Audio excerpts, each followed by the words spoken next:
अस्सलाम वालेकुम। सर्दियां जी इस वक्त आ चुकी हैं और सर्दियों की आमद के साथ साथ ही अब हमारे मुल्क में एक पांचवा मौसम ऐड हो चुका है जिसका नाम है स्मॉग। जी हाँ, और खासतौर पे जो पंजाब है पाकिस्तान का जो सबसे बड़ा सूबा है आबादी के लिहाज से, और पंजाब के जो रोशन दमकते हुए शहर हैं लाहौर, फैसलाबाद, मुल्तान, वहां इस वक्त एयर क्वालिटी इंडेक्स इंतहा को पहुंच चुका है। लाहौर हमारा अव्वल नंबर पे आ रहा है, दुनिया में आलूदगी के हवाले से आलूदा तरीन शहरों में अव्वल नंबर ले लिया है। और मरियम नवाज साहिबा जिस तरह हर चीज में कहती हैं कि तारीख में सबसे पहले, तो ये इजाज भी माशाल्लाह से मरियम नवाज साहिबा को ही हासिल हुआ है कि तारीख में जब लाहौर की हवा सबसे गंदी तरीन थी तो ये क्रेडिट मरियम नवाज साहिबा को जाता है। और लोग इस पे कहते हैं कि आप मरियम नवाज साहिबा पे तनकीद ना करें क्योंकि उनको तो वजीर आला बने हुए कुछ ही महीने हुए हैं, लेकिन शरीफ खानदान नस्ल दर नस्ल पंजाब पे हुक्मरानी करता हुआ आ रहा है 1990 की दहाइयों से। इसलिए मैं इसका क्रेडिट दूंगी मरियम नवाज साहिबा को और उनके वालिदे मोहतरम मियां मोहम्मद नवाज शरीफ साहब को, क्योंकि मियां मोहम्मद नवाज शरीफ साहब का ही विजन था, ये उनका ही दूरअंदेश किस्म का विजन था जिसके मुताबिक पंजाब से पब्लिक ट्रांसपोर्ट को खत्म किया गया। और अब ये जो लाहौर है, पंजाब है और ये बाकी शहर हैं बड़े, ये अर्बन सिटीज जो हैं, यहाँ पे जो पोल्यूशन है उसका क्रेडिट आपको मियां मोहम्मद नवाज शरीफ साहब को ही देना पड़ेगा। आपने भी देखा होगा कि एक वीडियो बहुत ज्यादा चल रही है सोशल मीडिया के प्लेटफॉर्म्स पे, फेसबुक, टिकटॉक, हर जगह वीडियो वायरल है, और जिसमें आप देख सकते हैं कि मरियम नवाज साहिबा और मियां मोहम्मद नवाज शरीफ साहब रिपोर्टेडली अपने इलाज के सिलसिले में मरियम नवाज साहिबा स्विट्जरलैंड गई हुई हैं। तो वहां पे एक तहरीक इंसाफ की कारकुन उनकी वीडियो बना रही है और उस पे मॉक कर रही है, उनको इंसल्ट कर रही है। बहुत अफसोस की बात है, बड़ा अफसोस होता है ये कुछ देख कर, लेकिन इसमें एक बहुत बड़ा लेकिन ये भी है, एक बहुत बड़ा सवाल ये भी है कि इस लेवल तक आप लोगों ने किस तरीके से पंजाब की और पख्तूनख्वा की ये जो ज्यादातर ये प्रीडोमिनेटली ये जो यूथ है, अक्सरियत जिसका ताल्लुक पंजाब से है या फिर उसका पख्तूनख्वा से ताल्लुक है, जो ये बाहर आपको ये सब कुछ करती हुई नजर आएगी। बलोच आबादी वैसे बहुत कम है, स्कॉलरशिप या इस तरह के मौके बहुत कम है कि यूथ बाहर जा सके, और सिंध के हवाले से इस किस्म की वीडियोस पहले सामने नहीं आई। बहरहाल, तो ये जो सूबा जहां आपने हुक्मरानी की है 35-40 साल से, पिछले 35-40 साल से शरीफ खानदान इस सूबे को खाता चला जा रहा है, तो थोड़ा सा तनकीद का हौसला भी आपको अपने ऊपर पैदा करना पड़ेगा,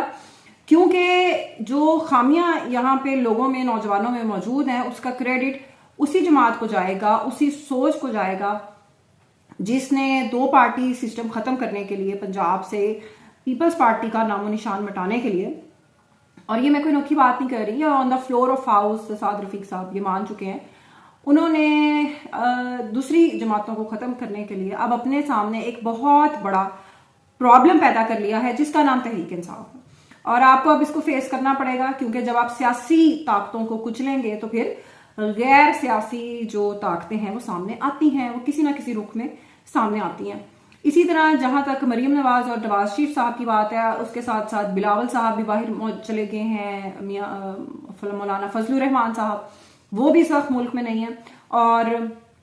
उसके बाद आप जानते हैं कि एक अफवाहें शुरू हो जाती हैं कि जी ये सारी लीडरशिप बाहर चली गई है, ट्रंप आ गया, ट्रंप ने पता नहीं क्या कर देना है। तो ये सूरत हाल इस वक्त चल रही है, लेकिन ये सारे लोग शायद बाहर इसलिए गए हैं क्योंकि ये अफोर्ड करते हैं, इनकी रहायश गाहें दुनिया के कई ममालिक में मौजूद हैं, और जो लाहौर की, पंजाब की जो शूदर अवाम है वो अब इस घटिया एयर क्वालिटी इंडेक्स वाली घटिया गंदी जहरीली हवा में वो सांस ले और इसी तरह वो जिंदा रहे। पौधों बेचारों पे तरस आ रहा है कि उनको किस किस्म की हवा उनको रिसाइकिल करनी पड़ रही है। तो उनके पास तो ऑप्शन मौजूद है, हुक्मरानों के पास, वो कभी भी किसी भी टाइम उनके पास वीजे भी लग जाती हैं, उनके लिए हर तरह की आसानी है। तो हम लोगों ने इन्हीं गंदी हवाओं में सांस लेना है, गले खराब हो रहे हैं, लोग बहुत ज्यादा बीमार हो रहे हैं, सांस लेने में मुश्किल हो रही है, नमूनिया, पता नहीं क्या क्या आजकल जो ये गले की इन्फेक्शन हैं वो चल रही हैं, सिर्फ इस वजह से क्योंकि हवा बहुत गंदी है। और अगर आप घर से बाहर नहीं भी निकलते तो भी घर के अंदर भी हवा वैसी ही जहरीली है। और जिस तरीके से अब एसी एक ज़रूरत बन चुके हैं, फ्रिज एक ज़रूरत बन चुके हैं, मेरा ख्याल है आने वाले वक्त में पंजाब के जो बड़े ये शहर हैं उनमें एयर प्यूरिफायर्स ये भी शायद घरों की एक बुनियादी ज़रूरत बन जाए, जितनी गंदी हवा हो चुकी है। क्योंकि आबादी तो हमने कम नहीं करनी। आबादी में बात करें तो फिर मजहब खतरे में पड़ जाता है, और ना ही हमारी कोई पॉलिसी हम बना सकते हैं। जिस तरह चाइना ने बनाई थी एक बच्चे की पॉलिसी, और उन्होंने फिर देखें चाइना की आबादी भी बहुत ज्यादा है, भारत की आबादी भी बहुत ज्यादा है, लेकिन भाई उनके पास रकबा भी बहुत ज्यादा है। जो पाकिस्तान है ना, एक बहुत छोटी सी जगह पे मौजूद है, और जो पंजाब के ये अर्बन पॉकेट्स हैं इनमें कंसंट्रेशन जो इंडस्ट्रियल, जहाँ पे इंडस्ट्रीज हैं, लाहौर है, सियालकोट है, ये फैसलाबाद आपका, तो इन जगह पे जो कंसंट्रेशन है आबादी की वो लोगों का सांस बंद कर रही है। फिर दरख्त लगाने की कोई पॉलिसी नहीं है। मैं अक्सर देख रही होती हूँ कोई पूछने वाला नहीं है, हुकूमत कोई जगह कहीं कुछ नहीं है, जिसका दिल करता है वो दरख्त काट लेता है। ये फैसलाबाद में ये केनाल रोड पे ये बहुत सारे दरख्त, कोई भी नया प्रोजेक्ट शुरू होता है, कोई भी नया होटल शुरू होता है, कोई नई चेन, कोई छोटी से छोटी दुकान भी बनती है ना, तो पहला काम उनका क्या होता है कि वो वहां जो केनाल रोड के सामने जो दरख्त है ना उनको काट देना, ताकि दुकान बहुत अच्छी नजर आए। तो वो दरख्तों की बदवाएं भी फिर उन कारोबारों को लगती हैं शायद जो नहीं चल पाते। तो दरख्तों को के तो हम वैसे दुश्मन, फिर आबादी इतनी ज्यादा बढ़ा ली है हमने। बहरहाल एक और हमने अपने पिछले व्लॉग में भी इसके हवाले से बात की थी, थोड़ा सा और इसको आगे लेके चलते हैं। चीफ जस्टिस याहिया अफरीदी, याहिया अफरीदी साहब के आने से पहले बहुत ज्यादा एक अफवाहों का बाजार गर्म हो गया था, और हमने पहले भी बात की थी कि जी हलफ नहीं लेंगे, ये हो जाएगा वो हो जाएगा। तो हमने तब भी कहा था कि ऐसे नहीं होता, और हल्फ वो यकीनन लेंगे। और ये भी मुमकिन नहीं है कि हल्फ उन्होंने जिस आईनी तरमीम के तहत वो चीफ जस्टिस बने हैं और जिसके तहत उन्होंने हल्फ लिया है वो उसी आईनी तरमीम को उड़ा देंगे।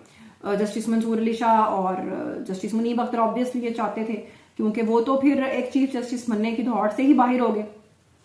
उन्होंने तो अपने जहन में एक बात सोची हुई थी कि जी इस साल मुनीब अख्तर साहब बनेंगे, इस साल मंसूर अली शाह साहब बनेंगे, तो वो तो उस दौड़ से बाहर हो गए। तो जाहिर है उनके लिए ये वो चाहते थे कि ये तरमीम खत्म की जाए, लेकिन प्रॉब्लम ये था कि एक दूसरे के साथ पड़े हुए, एक दूसरे के साथ लॉ फॉर्म्स खोलने वाले, कारोबार करने वाले, ये जो वकील से एलिवेट होकर ये जजिस बने थे सुप्रीम कोर्ट ऑफ पाकिस्तान में,